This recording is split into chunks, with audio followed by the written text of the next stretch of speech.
Hi, my name is Emily Pasillas. I'm a senior at Valencia High School, and my talk is called The Secret of College Admissions. First, I'd like you to picture a student with a perfect 1600 on their SAT, a 4.9 weighted GPA, scores of only 5s and 7s on all of their AP and IB exams. As for athletics, the student has been on varsity for 3 sports, of which they're captain of all of their teams. Outside of school, this student volunteers at a hospital, works 40 hours a week at a nonprofit, has published countless research papers, has participated in numerous prestigious summer programs, and has won thousands of dollars in scholarships for all of their achievements. Oh, and by the way, I forgot to mention, this student has found the cure to cancer. So this must be the perfect student, right? All the right activities, grades, community service, and extracurriculars. Many of us have heard of these outrageous applications on social media through Instagram and TikTok, in which influencers share these insane applications of students who got into the most selective colleges in the country, and how this is the type of student that Ivy Leagues and top 20 schools are looking for. Which brings me to the reason behind my talk today. College admissions has become this race for students to try to fit the mold of the ideal cookie-cutter candidate whose resume looks a lot like the student I described to you. However, you may be thinking to yourself, how can a teenager possibly have the time to fit all of this in their schedule and still get 8 hours of sleep at night?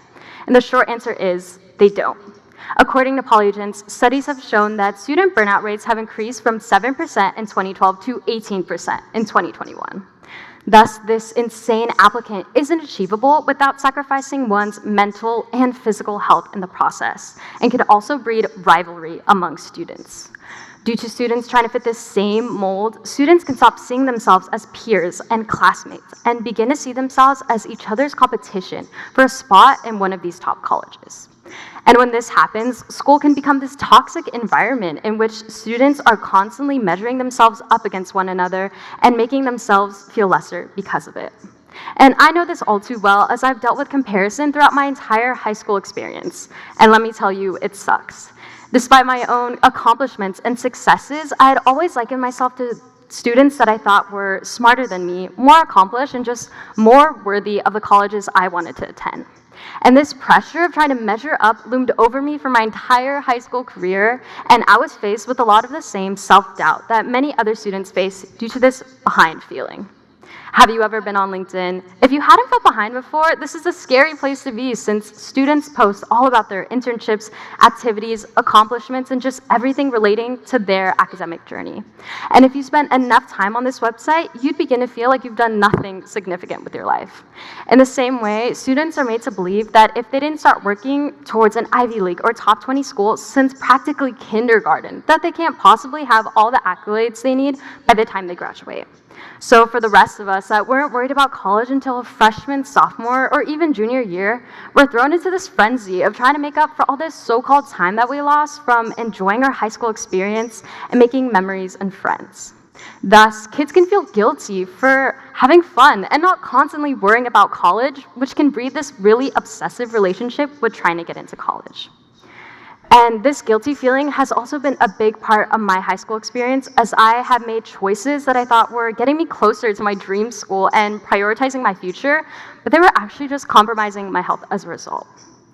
And when college becomes this dominating presence in one's life that dictates all the students' choices and what they think about 24/7, a student's dream school can then become their end-all be-all. So if a student were to get rejected from the school of their dreams that they had been working for their entire life, or their entire 4 years of high school, which can feel like a student's entire life, that student can begin to blame themselves for the rejection, spiraling into all these what-ifs.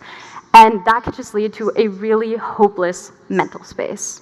And this obsessive college mentality has also been seen through countless examples of college admissions scandals in which students and parents are willing to go to any length imaginable in order to make their student and application as fitting of the mold as possible.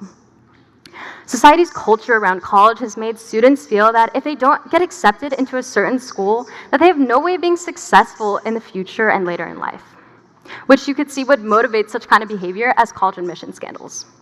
But we have to take back that overbearing importance off of college and remember that it is simply a place to further our education, of which there are many institutions available to do so, not just Ivy Leagues or top 20 schools. But more importantly, some peace of mind, or not for some of you, is that the reality of college admissions is that there is no right way to get into college, no secret as I've baited you into believing, and no perfect mix of academics and extracurriculars to ensure any student's acceptance. Colleges are truly looking for diverse students who bring their own unique passions, perspectives, and ways of thinking, valuing the uniqueness and originality in every single applicant. Receiving advice that colleges aren't looking to accept thousands of the same applicant over and over again, that same applicant that we've been told to become in order to be successful, but in reality are looking for real people that are more than just their resumes. It has been such a relief in my college admissions journey that I can rest in the fact of everything that is unique to me and stop pressuring myself to become like someone that I wasn't. Don't get me wrong though, a student's academics and extracurriculars show that student's skills and capabilities, but it is everything else that is unique about a student that really excites colleges to see what that student can bring to their institution. Having to change my perspective about this expectation that has been drilled into students, reinforced by college prep tutors and consultants that preach that they can teach you the secret to getting into college, to now seeing that in actuality, each student has their own unique experiences and backgrounds, which brings its own merit to the application. Therefore, comparison just can't exist between two students due to their different experiences and their own paths that they're on, which defeats this perception of being behind since everyone is exactly where they need to be on their own college admissions journey. And so coming to the reality that my path would be the one I would have to discover for myself, I started to embrace all my unique passions and interests and reflect on everything that I'd been through and how that has shaped me into who I am today. I have found the value of everything that makes me different from my peers around me and how distinct my passions and interests are, especially since I don't like STEM. And that has given me the confidence to stray from the mold of the student that I thought I had to become. And this shift in mentality has also drastically changed the way I spend my time. I am now able to prioritize my mental health and do things that I really love, like writing poetry, rather than activities that I used to participate in because I thought they'd make my application and resume look better. And students can easily fall into this trap of participating in organizations and activities that they think colleges want to see rather than things that are genuine passions of theirs, which can just lead to their burnouts, and students are spending so much of their precious time on things they don't even enjoy. And so because colleges actually want to see what students like and what gets them out of bed in the morning, students can now refocus their time on things they care about and maybe even figure out what they want to do in the future.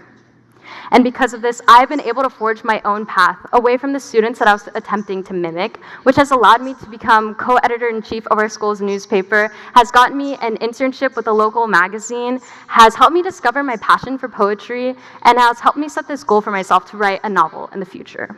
And all of these things I wouldn't have been able to accomplish without straying from the mold of the student I thought I had to become and finding myself in the process. But more importantly, I have found this immense patience for myself in my college admissions journey as I've realized that the students that I kept comparing myself to and that I was trying to measure up to have very different backgrounds and upbringings than I had, and that always had made me feel lesser and unworthy because of it.